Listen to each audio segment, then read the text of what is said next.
नमस्कार दोस्तों, 12 नवंबर 2024 EWS case की सुनवाई का अंतिम दिन। जी हां दोस्तों, ये आपका वही ईडब्ल्यूएस केस है जिसके तहत 848 ईडब्ल्यूएस के जो प्रभावित कैंडिडेट थे वो हाई कोर्ट चले गए थे और उनके द्वारा सरकार के खिलाफ याचिका दायर कर दी गई थी। और आपको बता देना चाहते हैं दोस्तों कि इसी ईडब्ल्यूएस केस के तहत आपके जो नियुक्ति आदेश थे उनमें बहुत ज़्यादा डिले आपको देखने को मिला। और जब नियुक्ति आदेश जारी किए भी गए तो वैसी स्थिति में आपके नियुक्ति आदेश का जो अंतिम बिंदु है उसमें स्पष्ट लिखा हुआ है कि यह नियुक्ति आदेश आपके हाईकोर्ट के अंतिम निर्णय के अधीन रहने वाले हैं। तो दोस्तों, इससे अगर हाईकोर्ट का निर्णय अगर कैंडिडेट के विपक्ष में आता है या सरकार के विपक्ष में आता है और ईडब्ल्यूएस के फेवर में आता है, तो क्या ऐसी स्थिति में वो चयनित कैंडिडेट जिनके की ज्वाइनिंग लेटर जारी कर दिए गए हैं उनके नियुक्ति आदेश प्रभावित होंगे या उनकी नियुक्तियां निरस्त कर दी जाएगी? अगर यहाँ पे बात करें दोस्तों आपके वेटिंग वाले कैंडिडेट्स की, तो उनके साथ भी चूंकि निकट भविष्य में उनकी भी ज्वाइनिंग प्रक्रिया यहाँ पे होने वाली है, तो क्या उनके नियुक्ति आदेश भी इससे प्रभावित हो सकते हैं, इनकी भी हम बात करेंगे। और यहाँ पे ये भी बात करेंगे कि क्या कुछ 12 नवंबर की डेट में निकल करके आया है और इसके आधार पे भविष्य में क्या कुछ यहाँ पे प्रभावित हो सकता है। अगर दोस्तों 12 नवंबर की बात करें तो यहाँ पे हाई कोर्ट के द्वारा पहले ही सरकार को यहाँ पे बता दिया गया था कि आप एक सिनॉप्सिस तैयार कर खिलाएं जिसमें कि इस कोर्ट के आर्गूमेंट के संबंध में जितने भी इवेंट अभी तक घटित हुए हैं उनको ब्रीफ में हम समझ सकें और फैसला देने में आसानी हो। लेकिन सरकार के द्वारा दोस्तों 12 नवंबर जो कि इस केस के सुनवाई की अंतिम तिथि थी, उस दिनांक तक यहाँ पे राज्य सरकार के द्वारा किसी भी प्रकार का कोई रिकॉर्ड प्रस्तुत नहीं किया गया, जैसे कि हाई कोर्ट के द्वारा इस केस को यहाँ पे बढ़ा दिया गया है। जी हाँ दोस्तों, राज्य सरकार के द्वारा यहाँ पे कुछ समय सीमा और मांगी गई थी, तो राज्य सरकार की समय सीमा को देखते हुए हाई कोर्ट के जजेस के द्वारा यहाँ पे इस केस को अब यहाँ पे 2 दिसंबर की डेट में लिस्टेड कर दिया गया है। तो दोस्तों अब यहाँ पे बात आती है कि 2 दिसंबर को जब यह केस लिस्टेड है तो ऐसी स्थिति में जो फैसला आएगा उस फैसले से क्या कैंडिडेट प्रभावित होंगे अगर फैसला ईडब्ल्यूएस के पक्ष में और राज्य सरकार के खिलाफ आता है तो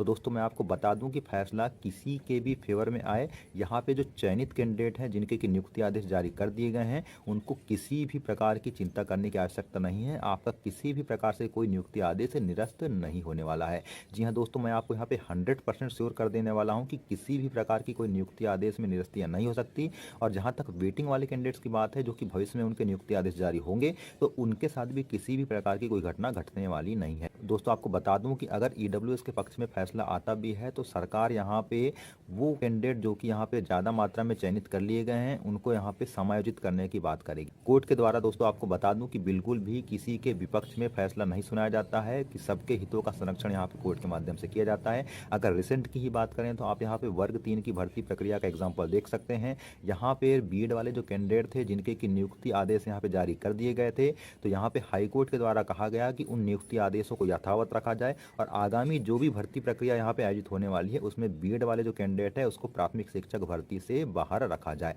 इसी प्रकार का एक निर्णय यहाँ पे रिसेंट में अगर लास्ट ईयर की बात करें तो आया था, जो कि महाराष्ट्र सरकार के द्वारा जारी किया गया था, जिसमें महाराष्ट्र सरकार के द्वारा उन कैंडिडेट को जिनको की नियुक्ति आदेश जारी कर दिए गए थे उनको यथावत बनाए रखने की बात कही गई थी। और इसके साथ ही यहाँ पे सरकार को ये भी निर्देश दिया गया था कि आगामी जो भी भर्ती प्रक्रिया होने वाली है उसमें आप नए सिरे से काम करें और इस प्रकार की गलतियां ना हो। तो मैं आपको बता दूं कि किसी भी प्रकार का यहाँ पे अहित अभ्यर्थियों के पक्ष में बिल्कुल नहीं होने वाला है। अगर बात करें दोस्तों यहाँ पे किसी भी प्रकार के विपक्ष के निर्णय आने की, तो ऐसी स्थिति में सरकार के द्वारा पदों को यहाँ पे बढ़ा करके समायोजित कर दिया जाएगा, क्योंकि पद भी बहुत ज़्यादा मात्रा में खाली हैं। तो सरकार के लिए यहाँ पे पदों को बढ़ा करके अभ्यर्थियों को समायोजित करने में किसी भी प्रकार की कोई दिक्कत नहीं होने वाली है। दोस्तों यहाँ पे कई सारे कैंडिडेट हैं जिनके द्वारा पूछा जा रहा था कि सर वर्ग 1 की नई भर्ती यानी कि जो पात्रता परीक्षा है वो कब आयोजित होने वाली है। तो दोस्तों उसको लेकर के मैं आपको बता दूं कि अब यह जो पात्रता परीक्षा है आपकी 2025 में ही आयोजित होगी और यह आपकी लगभग आपको बता दिया जाए तो मई और जून के बीच प्रस्तावित हो सकती है।